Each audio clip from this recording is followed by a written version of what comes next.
के सलातो सलाम नहीं पढ़ना चाहिए। क़याम ताज़ीमी ये बिदअत है, क़याम ताज़ीमी ये शिर्क है। उन्हें डंडे की चोट पे कह देना कि नबी पर खड़े होकर सलातो सलाम पढ़ना, नूरे मोहम्मदी की ताज़ीम करना, नूरे मोहम्मदी की ताज़ीम में क़याम ताज़ीमी करना ये शिर्क बिदअत नहीं है, बल्कि ये फरिश्तों की सुन्नत। लाजवाब लाजवाब, नारे तकबीर, नारे रिसालत, शान रिसालत, अज़मत मुस्तफा, आमद रसूल, ये फरिश्तों की सुन्नत है। अब उसी नूर को रब कायनात ने कहाँ रखा है? हजरत आदम की पीठ में। हजरत आदम ने एक बार अर्ज किया, मौला इस नूरे मोहम्मदी को तो सब लोग देखते हैं, मौला इस नूरे मोहम्मदी को मेरी पेशानी में रख दे। मौला इस नूरे मोहम्मदी को मेरी पेशानी में रख दे। रब कायनात ने हजरत आदम की पेशानी में मेरे नबी के नूर को रख दिया। अब हजरत आदम जिधर जिधर जाते फरिश्ते सामने से नूरे मोहम्मदी की ज़ियारत करने लगते। हजरत आदम ने फिर अर्ज़ किया, मौला किसी ऐसी जगह नूरे मोहम्मदी को रख दे कि तेरा आदम भी देख सके, तेरा आदम भी देख सके। अब रब कायनात ने हजरत आदम की पेशानी से नूरे मोहम्मदी को निकाल करके हजरत आदम के दोनों हाथों के अंगूठों के नाखून में साहिर फरमा दिया। हजरत आदम के दोनों अंगूठों के नाखून नूरे मोहम्मदी की चमक से चमकने लगा। नूरे मोहम्मदी के रोशनी से हजरत आदम का अंगूठा रोशन हो गया। हजरत आदम ने नूरे मोहम्मदी की चमक को देखा, मोहब्बत में आदम ने अपने दोनों अंगूठों को अपने आंखों से लगाया, अपने होठों से चूम लिया। अब मुझे यही कह लेने दिया जाए, ऐ लोगों नबी के मकामे नबूवत को पहचानो, रसूल के मकामे रिसालत को पहचानो कि अगर नबी का नाम चाहे सलाम में आ जाए, नबी का नाम चाहे दुरूद में आ जाए, नबी का नाम चाहे वजीफे में आ जाए, नबी का नाम सुनकर अंगूठा चूमना ये शिर्क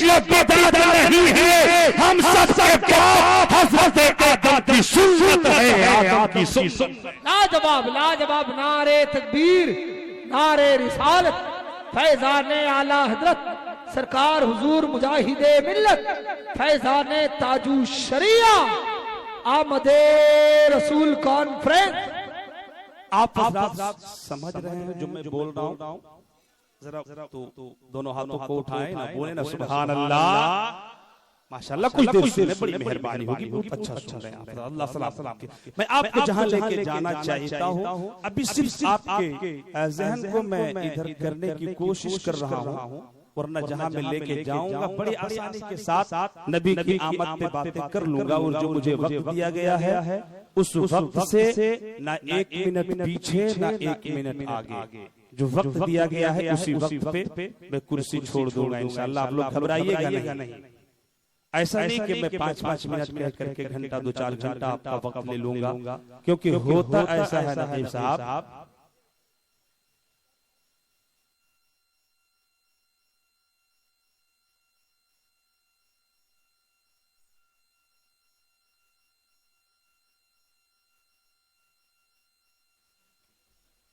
हेलो माशाअल्लाह, सुनिए आप जरा, कुछ देर सुने आप जरा, बड़ी मेहरबानी होगी मेरे दोस्त प्यारे। इधर थोड़ा देखिए। हाँ, अल्लाह आपको सलामत रखे। रब ने अपने नबी के नूर को हजरत आदम की पुश्त में, अब हजरत आदम से जब भी औलादें होती तो 2, कितने? एक साथ में 2, एक बेटा और एक बेटी। आदम से जब भी बच्चे होते तो जुड़वा, एक बेटा एक बेटी। अब दोनों का निकाह हो जाता और दोनों सगे भाई बहन आपस में रहने लगते, एक मियाँ बीवी की तरह।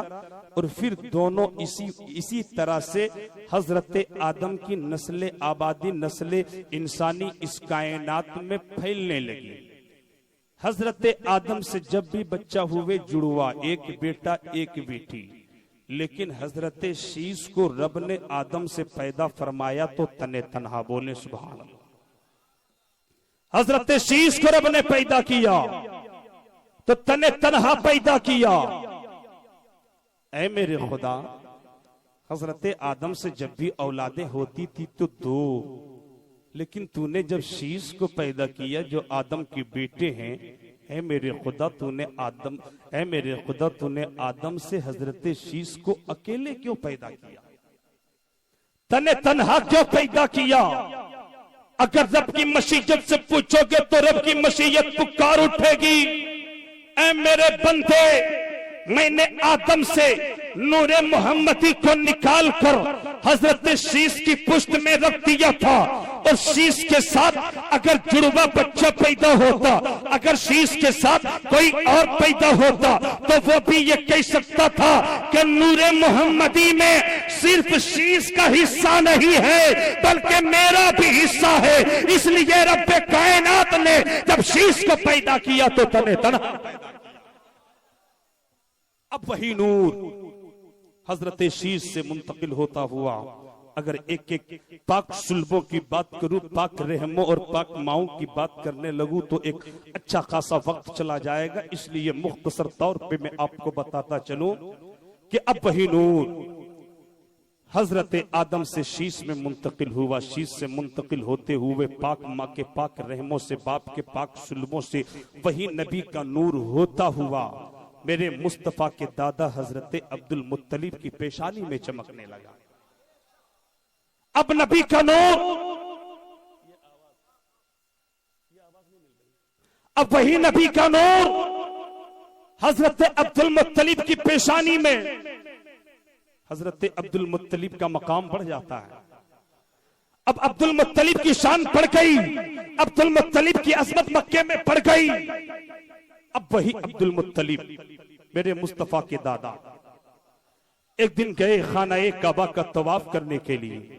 खाना-ए काबा का तवाफ करते हैं, थक गए, हजरत अब्दुल मुत्तलिब वहीं पे सो जाते हैं।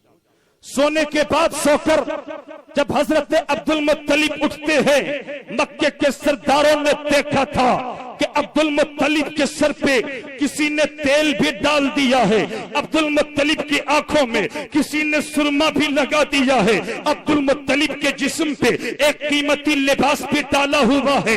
मक्के के सरदारों ने पूछा था कि ए अब्दुल मुत्तलिब, मक्के में किसी के घर पे तेल भी नहीं है, तुमने अपने सर पे तेल लगाया कहां से?